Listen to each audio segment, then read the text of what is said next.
I have stuff here on the screen, and then I have stuff on my notes as well. So the waiting room is something, as I mentioned last time, this will always be up, and we'll always go back. I'll set the bookmark on Roll20 for this all the time, and you can launch Roll20 on your own anytime you want, and you'll be able to see like when our next session is scheduled, any other important notes, etc., etc. In terms of, excuse me, so everybody's got their name, so that's good. And then 3D dice is a thing which might make your computer lag, but you're welcome to use it. I've never used it before, but I was using it earlier, and some of us were goofing around with it, so that's cool. It may show up on the video a little bit nicer than just the little tiny numbers, if that's something you're interested in doing, but no pressure there. If you do enable it, the toggle box underneath it for automatically roll is probably best, so that it rolls right away. That's 3D dice. When you do roll, if you would be you're rolling caltrops. When you do roll, if you would be so kind to actually type in your total and your effect die. So after you roll, which if you've played with me before, you've done this, but after you roll, and then you could actually type in the chat, type in the Roll20 chat, total 13 D8 effect. That just helps us not get lost in kind of the process. So check on that. Check on that. The bottom of the screen you are currently looking at down here is just a reminder for how you score growth dice, which is challenging a trait statement, in which case when you do that, so let's say you have a D10 in home and you challenge whatever your statement is for that. So that means you get 3 D10s for that roll, and then for the rest of the scene, they are D8s, or it is a D8, and then later on it'll bump back up to a D10. But also, when you do that, you put a D10 up in your growth pool, and growth pool is something that you all can just track on your eXiles sheet or your Google sheet, because again, that's too much bookkeeping on my end, so I trust you, and you can just keep track of it. So that's that. Also, the screen that I am streaming on through Discord is the GM view. So if I'm not going to tell you how to run your life. I'm not your mom or your boss, but if you are watching it, you're going to see spoilers before they happen, because I have things hidden that I'm going to reveal, but on my screen, they're going to show, they'll just be like semi-transparent. I don't think I have any notes, but I have a lot of images, and the images will kind of give stuff away. So if you are not wanting spoilers, don't watch the stream. Just pay attention to your own Roll20 and sheets. There's that.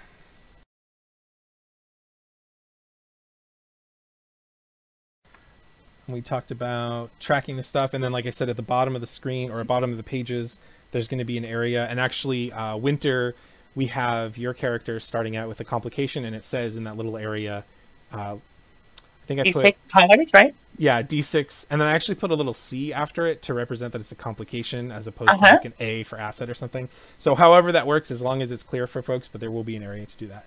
And you can track it on your Google Sheet if you want, but I'm not going to be looking at Google Sheets. And then the last thing I have in my notes is just the reminder of having everyone grab a plot point, which is Blink's face down there in the corner. And Winter, if you want to grab 2, because you have that complication, we kind of talked about that earlier. So you can start out with an extra plot point, and then make sure you have 1 each of the safety cards. And those work just like the plot points. You just drag them out onto the desktop, and they'll be there. Oh, I'm so sorry about that. Yeah, good call. Good call. I didn't rename it. I renamed it up in the Discord, but I didn't rename it on the screen. I could do that in a second. What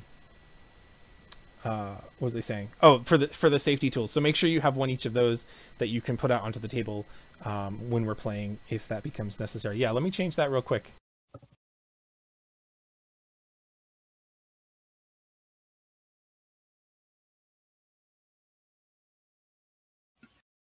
I forgot, is distinctions what, a D8?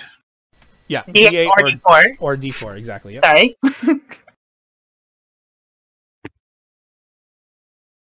If I do that somewhere else with Slapstick, let me know, because I know that you've changed your character since I put that in, I guess.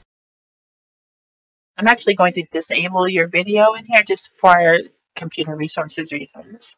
Oh yeah, good call.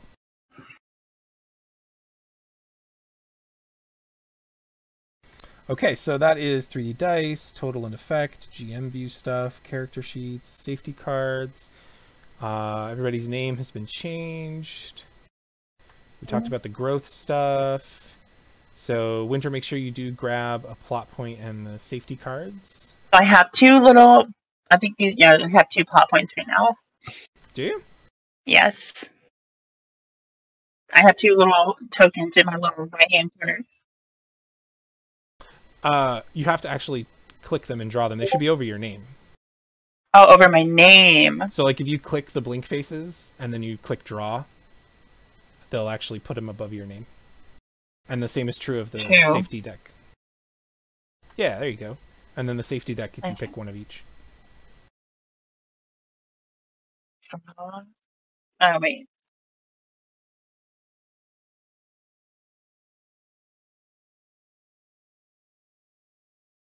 Oh, that's not right. Over my name? There we go.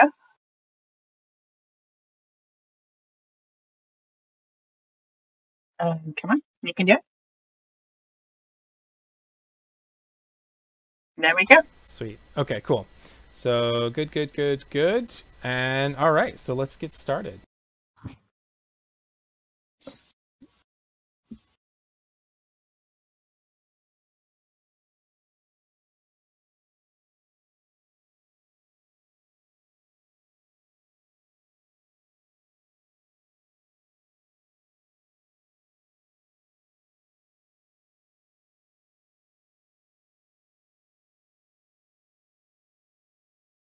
We open on an endless desert. Dunes roll on forever under a clear blue sky from horizon to horizon. The only sound, a faint whistle of gentle, warm breeze.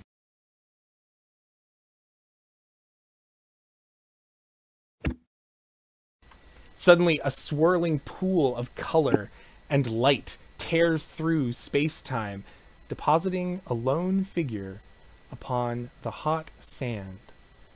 So Bryan, why don't you describe just a quick 15-second, 30-second description, physical description of what we see, who we see pop through the portal first, your character. Okay. The Mighty Tyr pops out, lands down, kind of a crouch. He's got long, dark hair. He's wearing his blue cape. He's got the gold epaulette and or whatever you call it, the gold shoulder pad, and his golden replacement for his left hand, the nub. He's holding his sword at the ready, kind of like, Loki, what have you done? Awesome. He has about a heartbeat to realize that this may or may not be a Loki trick when another figure falls through the same portal just a few feet away. And Winter, why don't you go ahead and describe what that figure looks like? She falls to the ground, long blonde hair falls around her shoulder. She's wearing a white outfit, sort of revealing. She's disoriented. When she looks up to look at Tyr, she has a collar. It looks like some kind of technology around her neck, blinking red. She just stands up, slowly looking at him, and her body starts. The collar blinks rapidly, and her body starts steaming like a temperature change, like her body is morphing into ice slowly. Awesome. A moment later, another figure plops through the portal and lands in the sand. So Ty, why don't you describe your character for us? Well, as soon as he breaches the realm of the portal, he teleports himself over to the highest peak nearby, takes a survey of where's around, and then teleports again nearby everybody else. And then as he lands and crouches down and surveys who's with him. So his view when he was up at the highest dune It's the same. It's just from horizon to horizon, it's just rolling desert dunes. There's no cliffs or buildings or anything like that that he was able to see. Cool. All right. A final figure comes hurtling through the portal, and it closes right up. So Jumbo, why don't you describe your character? So from the portal, drops in a living cartoon, and you see her bounce a few times across the sand. And she gets up and, dusts the sand off, and she says in a high-pitched voice, "I hate sand. It gets everywhere." Awesome. And she has rainbow-colored hair, so you have strips of different brightly colored hair. So there's bright green, neon kind of stuff, pink, blue, purples, and dressed in blue and red outfit dress with, mostly blue dress with red stockings and some ridiculous shoes. Awesome. So you are all four of you in basically the same area, within 30 feet of each other. It was a rather large portal. And despite the fact that looking around revealed no features, suddenly, as if manifesting in like everyone's blind spot, the one spot that the four of you weren't looking at, another figure appears, not through a portal, but just on the sands, dressed formally with, the figure is dressed formally with slacks and a waistcoat and a plaid bow tie. This is definitely the work of Loki. I look over at Tyr. Loki's here? Why else would there be a man standing in the middle of the desert dressed in fancy clothes? Kurt, is that If not you? trickster by Loki.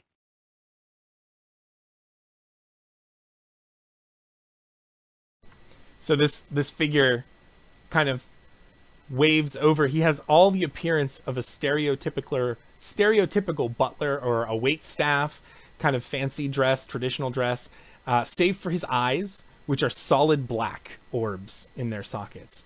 No pupils, no iris, no whites, just solid black.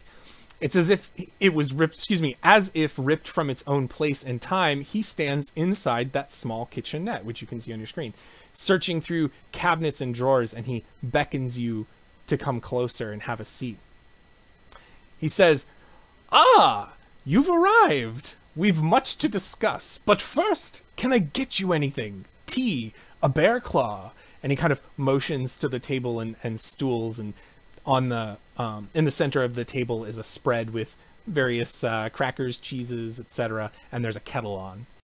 I'll go walk up to the table and pull a chair out and say, "How about a large glass of what the hell's going on?" Let's double that. Slaphappy bounces over to the table and starts scarfing down donuts.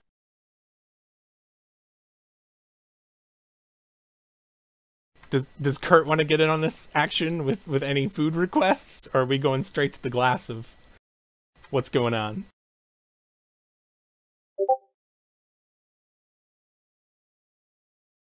Well, I'm definitely going through the cabinets and finding something to drink. If there's a refrigerator there and something nice and cold, I'm going to grab it. Awesome. Add a character question real quick, if it's okay. Yeah, go for it. How would we feel like Kurt feels towards Emma in her universe? I mean, that's something you can work out amongst yourselves. Okay. She's just a little apprehensive seeing Kurt there because of how everybody's turned against her, and so she's just apprehensively watching him the most. She has no idea who the mustache guy is, or the cartoon girl.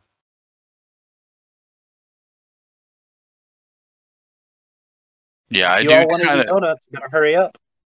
Yeah, I kind of gravitate towards Frost, because of our common experience with each other, and I know how she would react, or my version of how she would react. Like, actually put that as an anchor. Maybe we should do that with each other, Winter. Is Well, let me ask you something. How do you think Kurt would react to if in the universe where she's from, where she killed Iceman with her telepathy by accident? well, it would relate nothing to me and my universe. I'm But trying I'm to just think of saying, how. like, yeah, I'm just saying, like, how do you think he would react to that in our universe? So put a pin on that. Think about that Okay. question, because there's going to Yeah. be an even better opportunity to discuss it, possibly in character here in a moment. So All right. your request for a tall glass of what's going on and the double, this figure is busying about the cabinets and getting assortments of tea bags and various other things to bring to the table. And of course, some of you are already helping yourselves, and that's totally fine. He's happy to be hustling and bustling around. But in answer to your question, he says, an excellent question.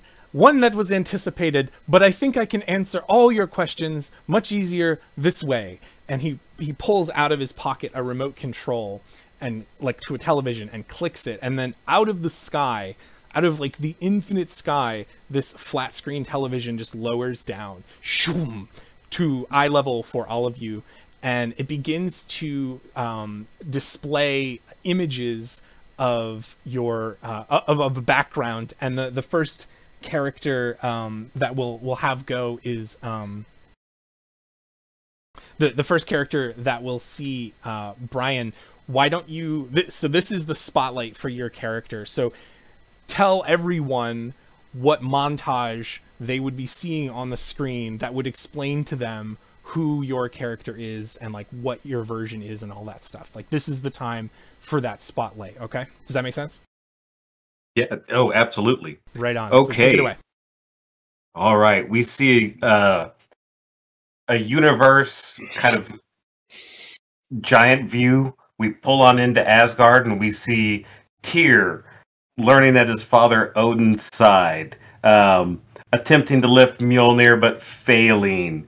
We cut to him in battle, and if this was comics, the caption box would start to read, a young Odinson, vain, unable to think of others but himself. Then it kind of cuts to Foggy Nelson kind of doing his thing in court, a lone defender of those two poor to defend themselves. And then it kind of cuts to them being joined together, and the caption would sort of read, bound together by Odin, they fight crime as the Mighty Tyr, defending Midgard from any and all who would, from the Nine Realms who would threaten it. Tyr, one of the first Avengers. Tyr, mighty and noble son of Asgard. And then that's like his little spotlight intro thing. Awesome. So that passes, and there's like some static, and then it switches. And Jumbo, why don't you tell us what everyone's going to see as regards your character? So you see a landscape drawn by the best kindergarten artist you can imagine, with a stick figure girl, mostly legs, with blonde hair, pigtails, kind of skipping across the landscape. And as she approaches a tree, she is being pursued by someone, and she hides behind that tree. In the middle of the tree opens up a portal that sucks her in, and you see her being kind of pulled apart by molecule, and being reorganized into the cartoon that you see before you, there that you've seen so far. And once she's reassembled and spit back out into the drawing, she starts to run around and throw pies at people and hit people with mallets. And as a side effect of all of that, they all become happy as she is spreading happiness across the world. Awesome. We got fantastic. So again, static, and we switch over. And Winter, why don't you give the spotlight to your character? Okay, it starts with her in her teen years when she had brown hair, a young mutant. You know, figuring out her telepathy skills, and like cheating on tests and getting in trouble and getting disowned by her family and having all the fights with her family and her brother losing his life. And then it would move on to her work at the Hellfire Club in different capacities, where she slowly starts working in the ranks until finally she betrays them and becomes the leader becomes the White Queen of the Hellfire Club. And then it will show her the defeat, and I think it was Magneto's people or something. I can't remember who came in and just destroyed the Hellfire Club and everybody in it. And then, it would move to her being hospitalized in the Xavier's mansion, where while she was unconscious, she reached out with her mind and possessed Iceman, where she completely took control of him, took control of his powers, and not being conscious and awake enough to control herself, she ripped his mind apart and ended his life, but pulled part of her psyche into herself, and then just kind of also kept some of his powers as well. Though unfortunately, this action, even though it was accidental, caused a lot of rage and anger throughout with all the mutants and everything. So she was forced into wearing this old power dampening collar left over from Genosha. And when she gets sucked into the portal, she is currently in a cell awaiting trial for her actions. Very brief summary. Awesome. So then that leaves us with one more flash of static. And Ty, why don't you go ahead and give the spotlight to your character? The screen is dark, pitch black, without absence of all light. You see this man carrying around a flashlight, shaking, trying to hold a gun with the other hand, looking every direction, hoping to not knowing what's going on. And all of a sudden you just see his eyes just automatically just bug out. And you see a drop of blood as he drops to the ground.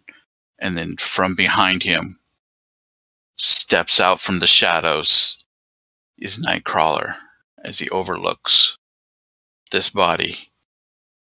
And then he motions to the side as a group of wayward mutants that are in distress go through the tunnels into the next tunnel as he guides them to safety.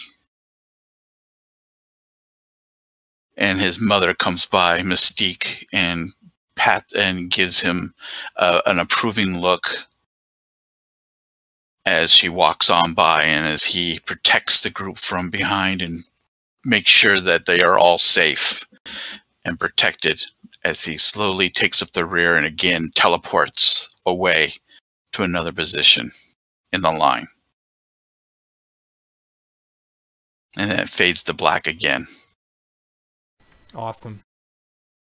Now your character is from the Age of Apocalypse era, right? Yes. Cool. Love it. Love it. Love it. Love it. All right, so the montages finish and fade to black, and the figure stands in front of the screen as you are all reacting to this. Actually, you had asked a question and had indicated maybe that you'd want to do some interaction. So do you want to just go ahead and do that now? Like interact, do some RP in terms of Emma and Kurt and stuff? Yeah, so after all the flashbacks are done, I'm just gonna slowly turn to Kurt and look at him and see how he's considering me now that he's watched the video. I give her this look like, you are not the Fräulein I know. But yet you are Emma Frost, are you not? I am. How interesting. Be the one that you know. Well, the one I know is no more. So, since you are here and she is not, and you just give off a different, I don't know, presence. And he kind of just, slinks around her, kind of, he's kind of still, he crouches almost. He doesn't stand properly erect anytime. He's always in a position where he's crouching or sitting on top of something or something like that. You never see him completely spine straight kind of a view of this person. In opposition, she's sitting up in her chair very properly, perfect posture, and she's watching him. And her collar the red light starts blinking as she's getting a little nervous. So she's like her psychic powers are starting to not do anything specifically. They're just starting to become more present. She looks at him and she's like, so how do you consider me now after watching when I've done? Well, I know of you, and I'm assuming you know of me from your place. Yes. I say we make a bargain of neutrality, of mutual protection. Us mutants have to stick together, I just let out a bit of a breath and say, yes, okay. And he guidely, being that suave kind of guy he is, in a way, takes her hand and kisses the back of her hand. And the pact is bound. Just smile a little bit and say, this is a great idea. We don't know where we are. I don't know who these other people are. So sticking together would be a great idea.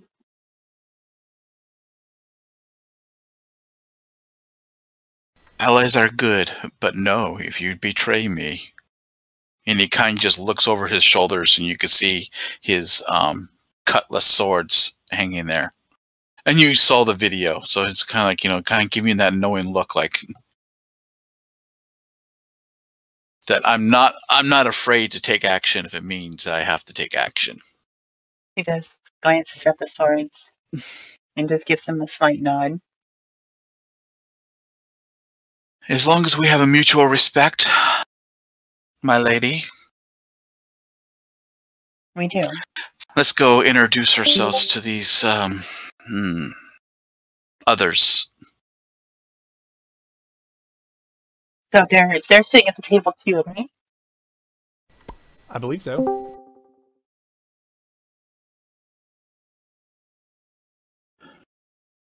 So I go. Yep, go ahead. I go up to Tyr and kind of just. I'm still like looking him up, like, okay, this is a guy who can handle himself. But who is he? Even in my world, I don't recognize him. You remind me of 4 because you're Odin's son. I glance warily at the dark elf and the obvious frost giant sorceress. Even though I've seen their thing, I'm like, this is. They're staring at me. No, he's definitely engaged with drinking mead at the moment. He's somehow found his way to the mead cabinet.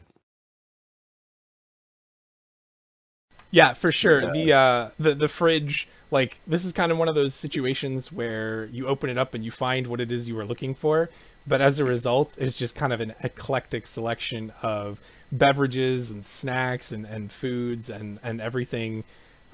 So absolutely, there's mead, and there's plenty of it to be had. Okay, he quaffs his mead and kind of throws down. He found mead in a horn in there. Actually, now that you say that, BW, he found absolutely. mead in a horn. He throws this horn down, and none of you are familiar to me. No, you can't be Thor because you couldn't pick up the hammer. But who are you? I'm Tyr, the Odin son. Never heard of you.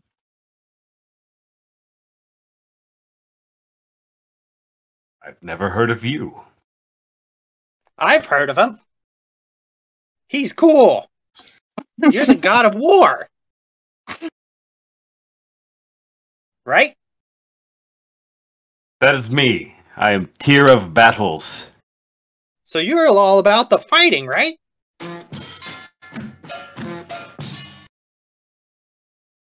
Aye, strange one. I know about battle. Cool, we'll be friends. We'll all be friends. I like all of you. I kind of roll my eyes and look over at Emma Frost. I guess we are stuck together, so I'm what's staring next? intently at the cartoon lady, and I'm like, "What are you?" So Slaphappy sees Nightcrawler roll his eyes and manifests the. Are you sure you're not tricks generated by Loki? I could be. Well, I'm here. I'm real, as far as I can tell, and I don't mean anybody any harm. So I don't think I'm Loki's doing.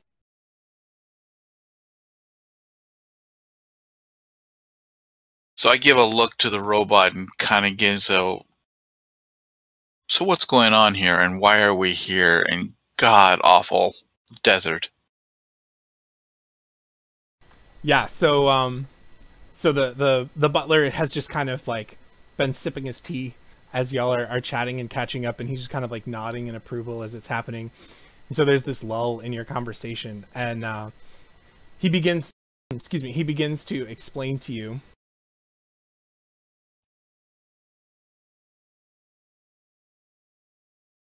Yeah, cut out. Yeah, he begins to explain to you. No, I turned off my mic. He begins to explain to you. And by the way, if you haven't noticed, you're probably gonna have to scroll with your Roll20 window because it's a long vertical or a long horizontal page. And so he begins to explain. He says, "Well, that's who you are. An amazing, talented, and as eclectic a group as you ever are going to get. That's the good news. The bad news is that you've come undone in time." And the area around him and around yourselves and the sand and the sky all of a sudden starts to swirl. Your chairs are okay, and you're okay, and the table between you is okay, and your meat is okay, but like the whole environment around you begins to shift and transform into this like sort of like field of or almost like a void, but it's not black, it's like purple and white and kind of undulating. And he says,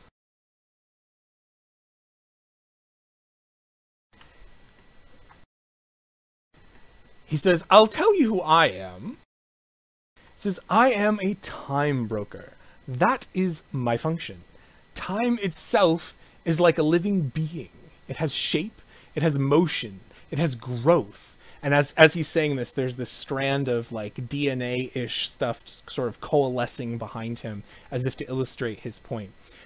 Think of the fluid motion of time as a long, massive DNA chain. And all along this chain are strands that make up the various realities. And there are a bunch of them. Trillions upon trillions of them. But just as with actual DNA, there are strands that are bad. A baldness gene, a blindness gene, a cancer gene, but they don't necessarily affect the body. They they might be benign, or the proper combination of strands never comes about to make a threat, and it's the same with time. We have malformations, sudden breaks, cracks, bumps in the chain.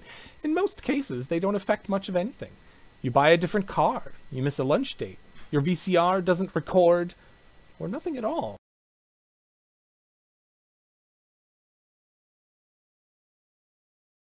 But unfortunately, there are hiccups, and very well structured ones. There will be a break in time that will cause a domino effect into other parallel worlds. One hiccup into another and into another. That's what happened to all of you.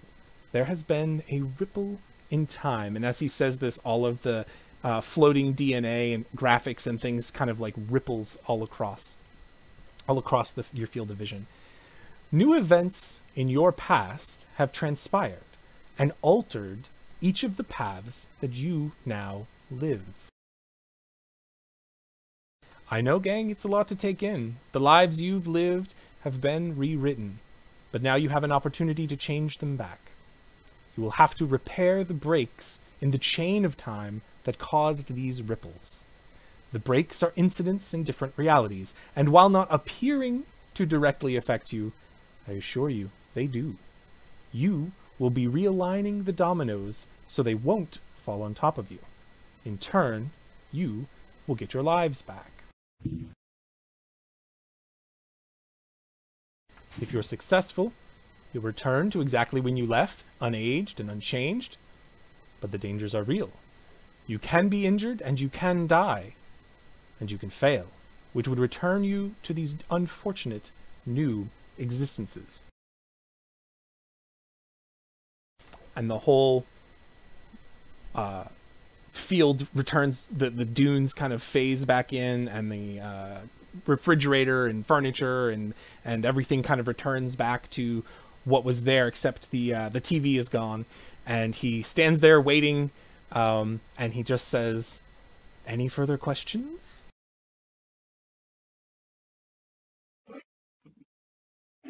I can imagine you have a million questions. This is a lot to take in all at once. Slaphappy starts freaking out, just like running around like, it's over! We're all gonna die!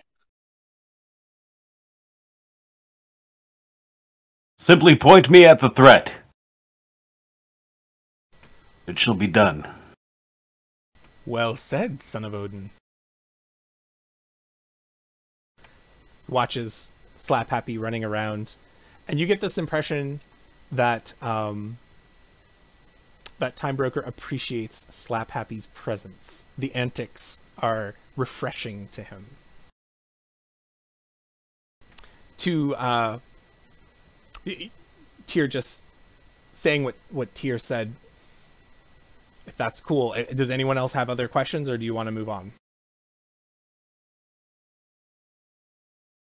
Okay. I'm a little stunned, but I think we can. And I'm assuming we have no choice in the matter. So, are we dead? That's a good question. It is a good question. And the answer is no. More like you don't exist anymore. What? Isn't that death? Aye, this is like no hell I've ever seen. So he brings up behind him one of those floating DNA. It's almost like a hologram, right?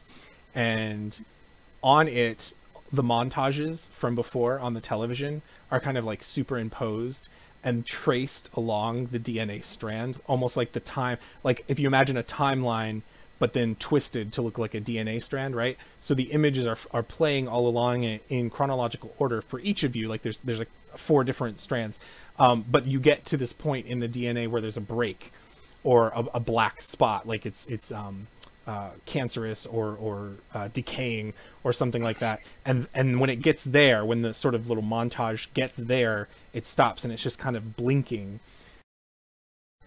And he points to them each in turn and he says, "This is the point that you last remember on your timelines. But as you can see, your timelines were damaged. That kicked you here. So you're not dead, but in a different sense, you don't exist on your own timeline anymore.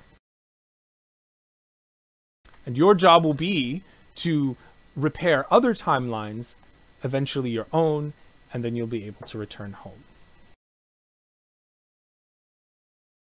Yay, we're not dead! Not being dead is definitely annoying or sleep, but what must we do first? Can you say that again? Can you hear me? I heard you, but you faded out there. I'm sorry. Being dead, not being dead is definitely a relief. What must we do first? What do we have to do? He reaches into the pocket where he got the remote and he pulls out a gauntlet. So not that this is kind of a Mary Poppins carpet bag situation or a pocket dimension kind of situation. He pulls it out, but it's actually quite large. Oh, that's a great sound effect. Yes. And he holds it up and it's this sort of wrist. Well, it's not a gauntlet. It doesn't go over your hand, but it's like a wristlet. And he says, "We'll send you out across to your first assignment momentarily. But first, you're going to need this. It's called the Talus. It will be your guide, instructing you as best it can on what is needed to repair the breaks. Once completed, you can move on to your next reality and your next mission." And the Talus is, if you're not watching the video or if you can't see it, it's this gold sort of armband, wristband, and it has a red gem taking up most of it. Otherwise, it's featureless, just kind of smooth gold, metallic, with a big red gem about the size of your hand, but like located just past your wrist.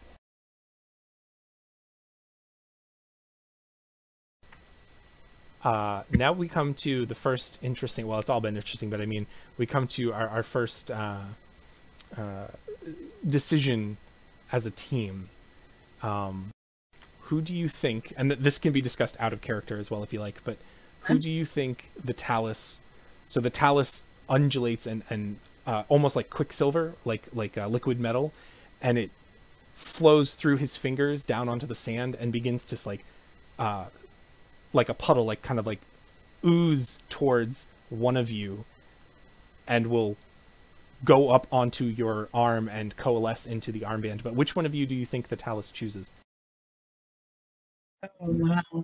That's a good question. I would probably say Tyr. That was my vote. If I was the Talus, I would not pick Slaphappy.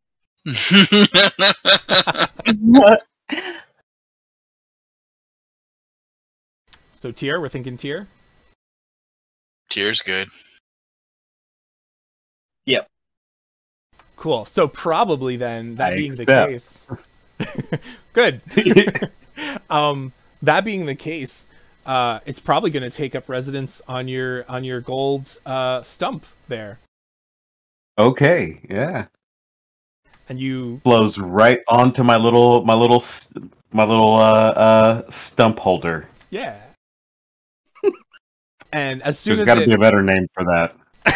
Oh, it's a Talus holder now. So, as soon as it, it feels like cold metal and it kind of like oozes up. And once it forms on your forearm and sort of returns to its shape, you have this sort of like you have your inner monologue, your inner voice. And now it's like there's kind of the second one. It's quiet. It's not saying anything, but you just know that there's some kind of like psychic or mental connection. There's a bond now between you and the Talus that's more than just physical. But it's not. There's nothing happening with that bond. Yeah, there's no communication per se. I probably feel it somewhere in the same space where Foggy exists. Yes, yes. In the same kind of way. Yeah. Yeah, there's actually three voices in my head. Yeah, it'll be interesting to see how you treat this. If and when you transform into Foggy, how you want to treat the Talus situation too. So definitely something that you can have fun with, or not. Either way.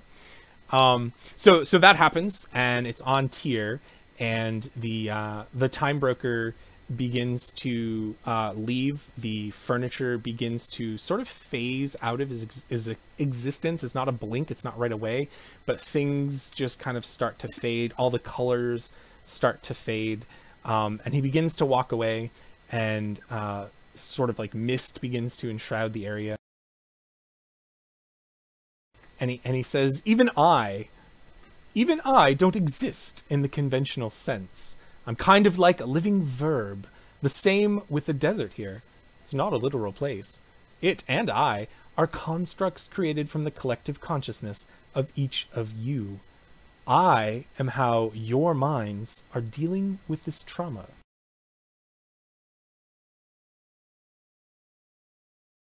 And he says, I'll tell you one thing. Go ahead. I'll tell you one thing. Would not have come from my mind to go to the desert. It wouldn't have come from your mind to go to the desert? Is that what you said? Yeah. Yes. Making comment that he said that this all came from our mind. Oh, gotcha. I'm going, that's the one place I would not have thought of going to. Is this is like a mumble? Kind of, yeah. As the Time Broker is saying this, Slaphappy's eyes turn into swirls, and they're turning like she's hypnotized and like starting to like trip out on what he's saying, because that's insane.